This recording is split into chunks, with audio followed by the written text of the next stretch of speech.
আসসালামু আলাইকুম ম্যাম, কেমন আছেন আপনি? ওয়ালাইকুম আসসালাম। আলহামদুলিল্লাহ, আমি অনেক ভালো আছি। তোমরা কেমন আছো? আলহামদুলিল্লাহ, আল্লাহর রহমতে আমরা সবাই অনেক ভালো আছি। আলহামদুলিল্লাহ। চলো তাহলে আজকে পড়াশোনা শুরু করা যাক।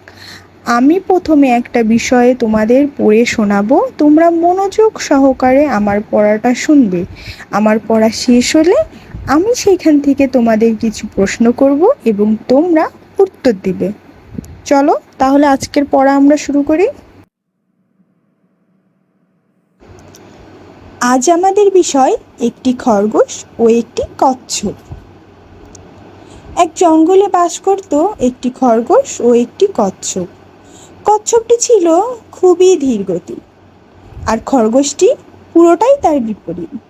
তাই খরগোশটি সবসময় কচ্ছপটিকে নিয়ে মজা করত।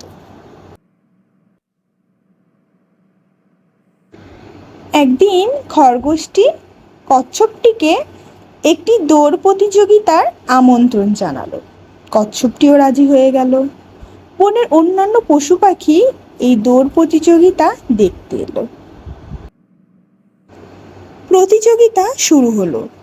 খরগোশটি খুব দ্রুত দৌড়ালো আর শীঘ্রই সে কচ্ছপটিকে পিছনে ফেলে গেল। সে পিছনে ফিরে তাকালো, কিন্তু কচ্ছপটির কোনো চিহ্নই সে দেখতে পেল না। খরগোশটি ভাবল, কচ্ছপটি খুব ধীরে হাঁটে, এখানে পৌঁছাতে সে অনেক সময় নেবে। আমি কিছুক্ষণ বিশ্রাম করিনি। যখন কচ্ছপ এসে যাবে তখন আমি খুব দ্রুত দৌড়াবো এবং প্রতিযোগিতায় জিতে যাব। খরগোশটি একটি গাছের ছায়ায় শুয়ে পড়ল। তখন ছিল গ্রীষ্মকাল আর সূর্য ছিল বেশ প্রখর, কিন্তু গাছের নিচটা ছিল বেশ শীতল। খরগোশটি সেই গাছের ছায়ায় ঘুমিয়ে পড়ল। কিছুক্ষণ ঘুমানোর পরে খরগোশটি জেগে উঠল এবং খুব দ্রুত দৌড়ালো, কিন্তু তার অনেক দেরি হয়ে গেল। কচ্ছপটি শেষ গন্তব্যে আগেই পৌঁছে গেল আর প্রতিযোগিতায় সে বিজয়ী হয়ে গেল। তোমরা কি সবাই আমার পড়া বুঝতে পেরেছো? জি ম্যাম, আমরা আপনার পড়া বুঝতে পেরেছি। ঠিক আছে, তাহলে এবার আমি তোমাদের সবাইকে একে একে প্রশ্ন জিজ্ঞাসা করব। স্নিগ্ধা, তুমি বলো, জঙ্গলে কে কে বাস করত?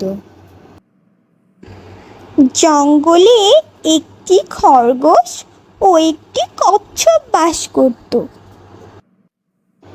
মারুফ, এইবার তুমি বলো, কচ্ছপটির স্বভাব কেমন ছিল? কচ্ছপটি ছিল খুবই ধীর গতির। স্নেহা, এইবার তুমি বলো তো দেখি, খরগোশটি সবসময় কাকে নিয়ে মজা করত এবং কেন? খরগোশটি সবসময় কচ্ছপটিকে নিয়ে মজা করত, কারণ কচ্ছপটি ছিল খুবই ধীর এবং খরগোশটি ছিল পুরোটাই তার বিপরীত। মেহেক, এবার তুমি বলো, কে কাকে দৌড় প্রতিযোগিতার জন্য আমন্ত্রণ জানিয়েছিল? খরগোশটি কচ্ছপটিকে দৌড় প্রতিযোগিতার জন্য আমন্ত্রণ জানিয়েছিল। কারা দৌড় প্রতিযোগিতা দেখতে এসেছিল বলো তো ইভান? বনের অন্যান্য পশু পাখিরা দৌড় প্রতিযোগিতা দেখতে এসেছিল।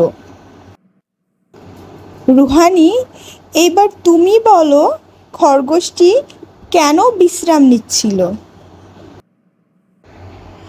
খরগোশটি ভাবলো, কচ্ছপটি খুব ধীরে হাঁটে, এখানে পৌঁছাতে সে অনেক সময় নেবে।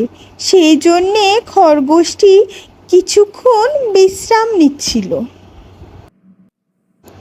খরগোশটি বিশ্রাম নিতে নিতে কোথায় ঘুমিয়ে পড়েছিল বলো তো মুশফিক। খরগোশটি একটি গাছের ছায়ায় শুয়ে পড়ল। তখন ছিল গ্রীষ্মকাল আর সূর্য ছিল বেশ প্রখর, কিন্তু গাছের নিচটা ছিল বেশ শীতল, আর সেই জন্যই খরগোশটি সেই গাছের নিচের শীতল ছায়ায় ঘুমিয়ে পড়ল। ওয়াহিদ, এইবার তুমি বলো, কে শেষ গন্তব্যে আগে পৌঁছিয়ে প্রতিযোগিতায় বিজয়ী হলো? কচ্ছপটি শেষ গন্তব্যে আগেই পৌঁছে গেল আর প্রতিযোগিতায় বিজয়ী হলো। মাশাআল্লাহ, তোমরা সবাই অনেক ভালো উত্তর দিতে পেরেছো। আর এই গল্পটি পড়ে আমরা কি বুঝলাম? আমরা বুঝলাম যে কখনো কাউকে নিয়ে মজা করা ঠিক না, কারণ ধীর এবং স্থিরতাই প্রতিযোগিতায় বিজয়ী হয়। আর সেই জন্যেই যে কোনো সিদ্ধান্ত নেওয়ার সময় আমাদের অবশ্যই ধীর এবং স্থিরভাবে সিদ্ধান্তটি নিতে হবে। কখনোই তাড়াহুড়া করে কোনো সিদ্ধান্ত নেওয়া যাবে না। আজকে তাহলে এই পর্যন্তই। কালকে আবার দেখা হবে। তোমরা ভালো থাকবে, সুস্থ থাকবে। আল্লাহ হাফেজ।